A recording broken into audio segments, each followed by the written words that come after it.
Hello, and welcome. Welcome once again to the Secrets of the High Demand Coach. And I have a very special high demand coach here with us today, and that is the one and only Patty Block.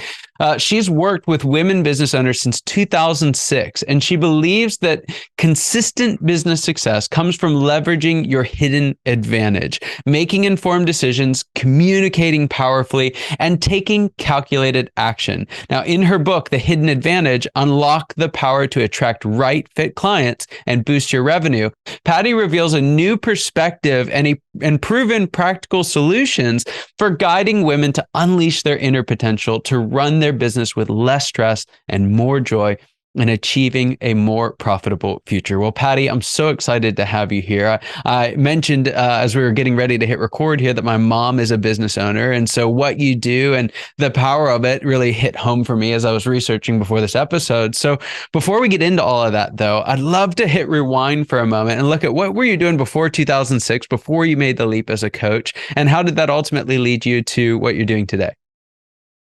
Well, I'm really glad to be here.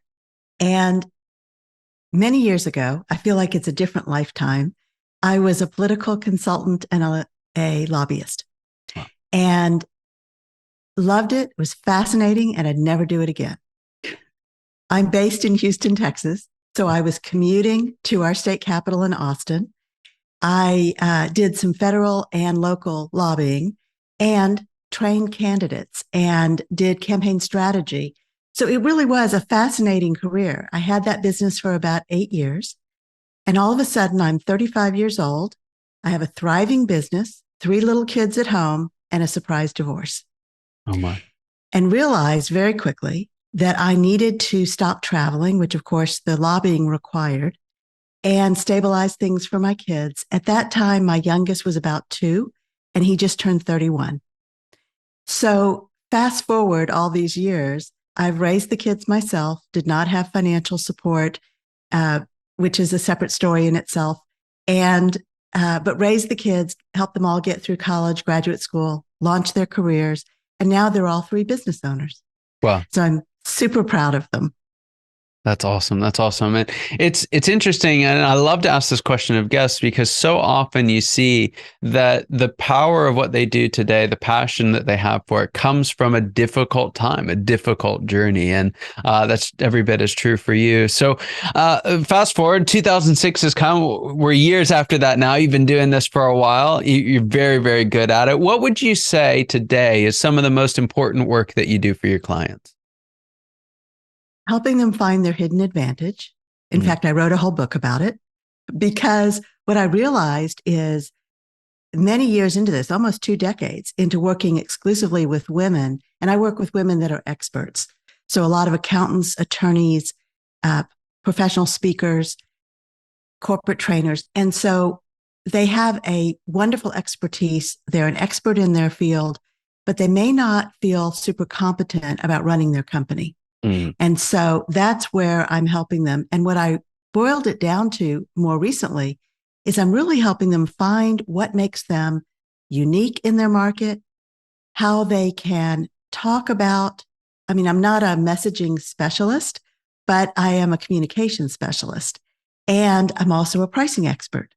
So what I find is that combination can be super helpful in helping women experts position their company in the marketplace, attract their right fit buyers, price for value, and be able to talk about all of that very effectively.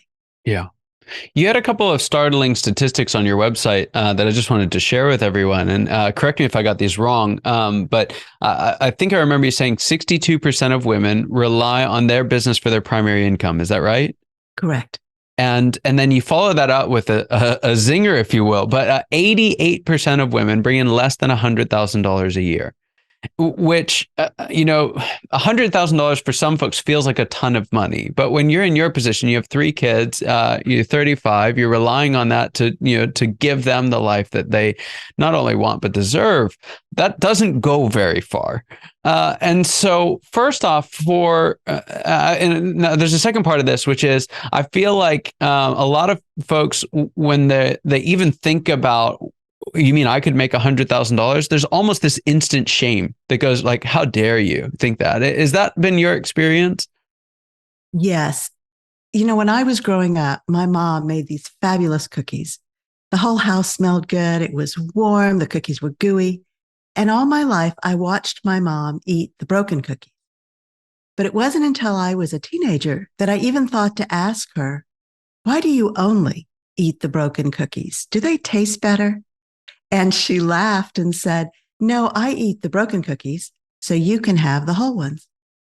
And Wow. this memory came rushing back to me several years ago when I was struggling to put language around what is the pattern that I have seen all these years of working with women. And I realized that's what we are, as women are doing, is that spirit of self-sacrifice that we saw in our role models, our moms and our grandmothers. They brought that spirit to everything they did. And we end up bringing it into our businesses. Yeah. And what that looks like is we undervalue ourselves. We underprice our services. Then we are investing in staff, in technology, inside our businesses, and we over-deliver for our clients because most of us do routinely over-deliver. Yeah. And our profit goes poof.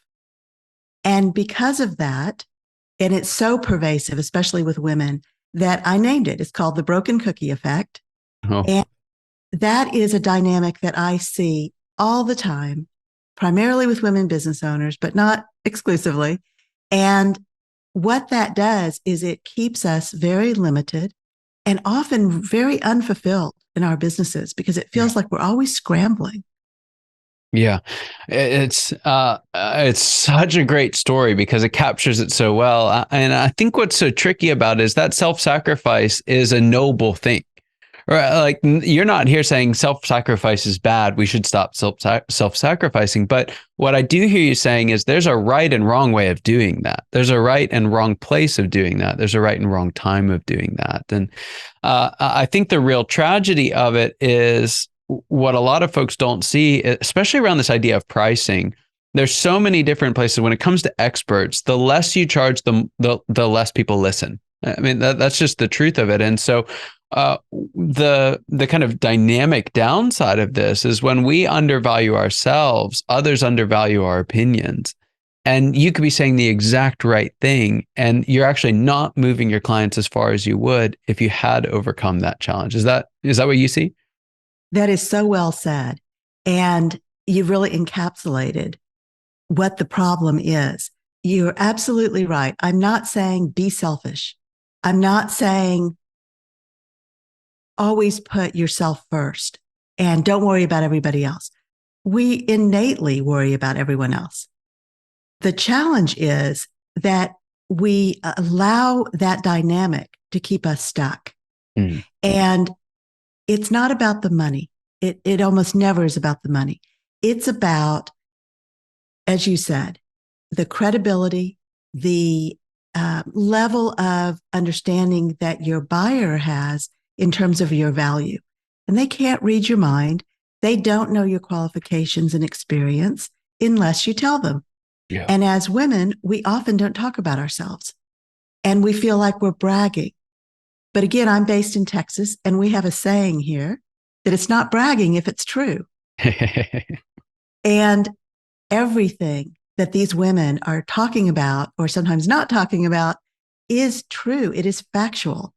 And their experience or expertise, their high education, all of those pieces that come together to create that expertise, and yet we're not talking about it. And so people may not perceive the value you think they do. And then your pricing seems out of alignment. Either too often it's too low. And people, we've seen this in the retail market. There's Walmart, Macy's, and Neiman Marcus. Well, which woman shops at which store depends on how much money she can spend and what she thinks is important. And your buyers view you the same way. Yeah. And you have certain expectations when you go into a Walmart, a Macy's, or a Neiman Marcus. You have expectations of what you're going to find and if it's going to address the needs that you have. Same thing when people come to you as a buyer, they have expectations and perhaps they've been referred to you. So that's a warm introduction. And you have every opportunity to build that perceived value, how they perceive you, and subsequently what you are charging for that. Yeah. There's so much to unpack in there. I think the thing that you keep coming back to is the perceived value, right? You're very careful with that statement because what we have a tendency to do is kind of see our own value, assess our own value, and then think that everyone else sees it the same way. So when they say no, it's devastating, right? Because they're saying no to all this value. I can't cut my price any lower, right? And we mistake their no for really a fulfillment of I'm not worth it. Would you agree with that? I would. And it's also the power of building a pricing model. And I teach how to build a pricing model, how to build your perceived value, because with a model, you have a structure around it. And then if someone has an objection or says no, it's structural, it's not personal. And you're right. Especially for women, it becomes such a personal rejection. Yeah. When someone has an objection, and we hear it that way, or if they say no, or they say not now, or they say, I'm checking with other vendors, then it feels extremely personal. Yeah. So being able to detach a little bit emotionally and talk about the structure of your pricing. This is how you price. This is the level at which you price. Then it takes away some of that feeling so personal. Yeah. So some folks I've seen will come at it and maybe they don't have the confidence that they should have. And so they're like, well, what I'm going to do, I'm going to price myself low so I can get a couple reps under my belt and then I'll be more confident. Is that a strategy that you would encourage?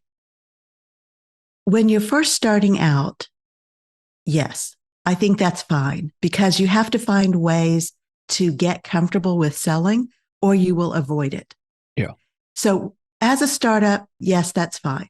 I work with established companies. So by the time you've been in business, let's say 3 years, that strategy undermines your credibility. When you think I'm going to price low to get started, to prove myself, you don't need to prove yourself. And again, the people who come to you already believe something, and they usually believe something positive or they wouldn't be speaking with you. Yeah, that's so good. And you can build on that. But again, you have to be confident to talk about yourself, your experience, your team, your network, all of the pieces that are valuable to your buyer. And often we forget about that. Mm-hmm. We forget that we have spent 30 years building a network of wonderful, giving, generous people. And that is part of the value we bring to our clients. So being able to talk about that and feel confident in what you're saying and how you're saying it, I think is really a critical piece. And one other thing I'll add is I often work with women who are in a later stage of their business. Maybe they've been in business 25 or 30 years, and they are starting to think about how they want to exit their company. Mm-hmm. So I'm helping them build value so they can position their company for exit, which usually means a sale. And that the broken cookie effect applies there too, because so many of us experience that. And once we price low, we kind of paint ourselves into a corner. And then raising your prices or changing the structure can feel like you're going to experience conflict. Yeah. Like people are going to push back. They're going to question you. And so there's really a process that I recommend that you put into place. So as you get further along in your business, you're really building that value as opposed to just generating income. Yeah. Yeah, that's so good. One of the things that I've found working with folks is that when you prove, I can sell my services for $100 an hour, right? You've only proven that you can sell them for $100 an hour.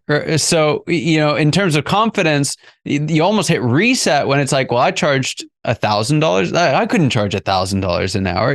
You've actually not proven that to yourself. And so there's a dynamic there. And I love that folks like you can come alongside and help people walk through it, because And to an extent, you can't come out of the gate and charge full price. You build up to that. But on the other extent, if you start too low, you get stuck too low. Or if you get stuck too low, it gets harder and harder and harder to change later. So I love that that's such a big part of what you do, because it's right where, that broken cookie effect and the real world come colliding together. That is so true. There's this question that I've had. It's kind of been lingering in the back of my head, and you actually just came back to this. Does the broken cookie effect go away? Like, is it something that you overcome, and it's like you get the coin and you move on, or is it something that is constant? It's like more of a constant companion. I think it's a constant companion, and what I teach is how to beat the broken cookie effect. What I've learned is, from working with so many women, what happens is, for the first 3 months or so, they beat the broken cookie effect. They rework their pricing. They are attracting more ideal buyers. All of those pieces fall into place. And then we start to doubt ourselves. We start to wonder, should I do this differently? Should I tweak this?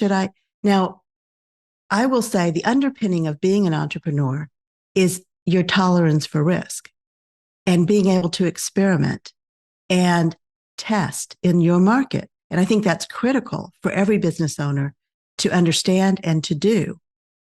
However, when we start to doubt ourselves and wonder if maybe we should do something a little differently, that's not really testing. Yeah. That's doubt. And that doubt can undermine our confidence. And even though you think you may sound really confident when you're talking to a potential buyer, they may hear in your voice or the way you're breathing or your body language how nervous you really are. Yeah. And all of that comes across, and it undermines your credibility and that perceived value, how they perceive the results they will get in working with you. So the broken cookie effect, because that's how we're raised, it is very pervasive, and it's not something you just get over. It's something that you learn about, and that's part of my mission, is to bring that to awareness. Because once you're aware of it, you can use specific strategies and tactics to not be so victimized by that scenario. Yeah. And over time, as you practice, it becomes easier and easier. That's so good. That's so good. Patty, there's a question I like to ask all my guests, and it's this. What's the biggest secret that you wish wasn't a secret at all? What's that one thing that you wish everybody listening today knew? You can price for value with confidence. There is a price point for every buyer. So if you feel as though you need to keep your prices low, you may not be talking to the right buyers. And how do you discern the difference between you've priced out of the market and you've actually not found the right market? That's a great question. What I hear a lot, I've done a lot of market research with my audience. And one of the things, I hear two things. My pricing is fine, quote unquote, right? Everybody thinks their pricing is fine. And the second thing I hear is this issue of it's too tricky to try and change my pricing, and it makes me so uncomfortable, I'm just going to leave it alone. So I think as we're thinking about the pricing piece and feeling confident, it is about testing. The second piece that I hear frequently is I have to price based on what the market can bear. And there really is no such thing if you believe that there's a price point for every buyer. Yeah. Right? So that means you may be, for example, if you are only talking to startup businesses and you're an accountant, let's say, and you get a lot of pushback and people are aghast at your prices, there is a whole world out there of people who can afford your services, appreciate the value you provide, and you may not feel like you have access to that audience. But those are some of the strategies we can put into place so you do have access. Right. So when you're asking that question about how do you know the difference between pricing yourself out of the market and uh, my feeling is I would go with the idea that you are not pricing yourself out of the market, but perhaps you're speaking with the wrong people. Yeah. And maybe there's a better balance you can achieve in that if you want to serve a particular population, but you may be able to have access to a different audience that does understand the value. Yeah, it's so true. It's actually something that we talk about with our coaches all the time. And that is, especially with us, we're working in the world of business. So our buyers are business owners, and we use this idea of stages. There's this early struggle stage. There's this fun stage that comes after that, and then whitewater. And each stage has its own challenges and problems, right? But there are a lot of problems that seem like they show up in all the stages. Your accountants are a classic version of this. Everyone's trying to be profitable, but the way that a brand new business that doesn't have a market yet finds profitability is by figuring out how to sell, right? Not by having a beautiful P&L.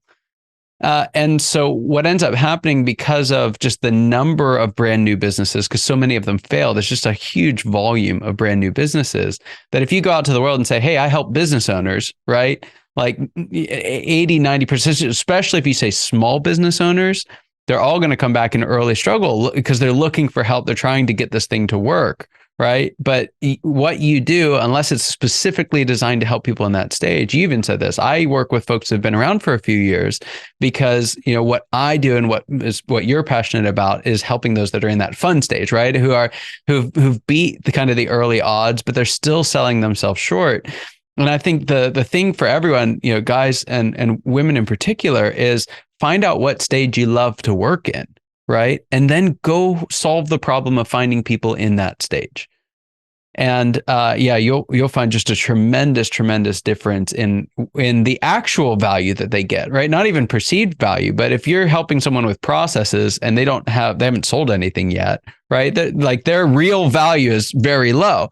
But if they're selling so much that processes are now an issue, their real value can be exponential if you find the right market. So that's such a good point of not just jumping to, let's price lower, or the market's not there. Have you found the right market for your services? That's so good, Patty. All right. So I want to, we could do a whole conversation right there, but for the sake of time, I'm going to shift gears on you one more time. And I'd love for you to actually just take your coach hat off for a moment, put your CEO hat on, kind of jump into the ring with the rest of us, and tell us a little bit about what the next stage of growth looks like for you and your business and what challenge you have to overcome to get there. So I recently launched my book, Your Hidden Advantage, and that has been the focus for almost 2 years, writing, publishing, and launching the book, which has been so cool because part of my mission is to reach more women business owners, especially in that early stage, that are struggling and helping them shift the way they think about their business as a whole. So that it's really fed my soul in terms of reaching more women and helping more women. The focus for my business in terms of the consulting is on the women who have been in business much longer and they've almost gotten to the stage where business is not fun and it feels like a burden. And they're making great money. They're very profitable, very consistently. And they have all the burdens of more staff members, more training, more technology, all the business processes, and all of those pieces that can sometimes bog us down. So now they're starting to think about how can I build wealth instead of generate revenue, right? Because generating revenue is a temporary thing. And even being profitable is temporary. And so these women are consistently profitable, but they're looking at a more long-term strategy. And so that is the focus that I bring in that consulting, is helping women to position their company, build wealth, and be ready when they're ready to exit. Yeah. Yeah. Oh, that's so good. There's a couple of places we see that happen. We call one of them whitewater and the other one treadmill, and it's almost the same thing for two entirely different reasons. But it's so needed, and I think to that point, a lot of folks solve the early problem, and then they're completely caught off guard when all of a sudden it's not fun again. Like why? Like we're just doing more of what we've done all along. Why isn't it more fun than it was all along? And it's just it's a different beast. It's a different challenge. And again, I love that you're there to help them through that. It's fantastic. So you mentioned your book. It's actually there behind you for those who are on video, but how can folks get a copy of the book and how can they find more out about what you do? yourhiddenadvantage.com. And there are several free bonuses there, including a video training and an article that are companion pieces for the book. So yourhiddenadvantage.com. And you can also reach out to me through my website. And I love meeting new people. And if you reach out to me, please mention this podcast so I can make that mental connection. That's fantastic. Well, Patty, just tremendous. I think everyone, the broken cookie effect is like sealed in our memories. So just such a great example, such a powerful concept. Again, I appreciate you. I appreciate the work you do. Thanks so much for being on. And to everyone listening, your time and attention mean the world to us. I hope you got as much out of this conversation as I know I did. And I cannot wait to see you next time. Take care.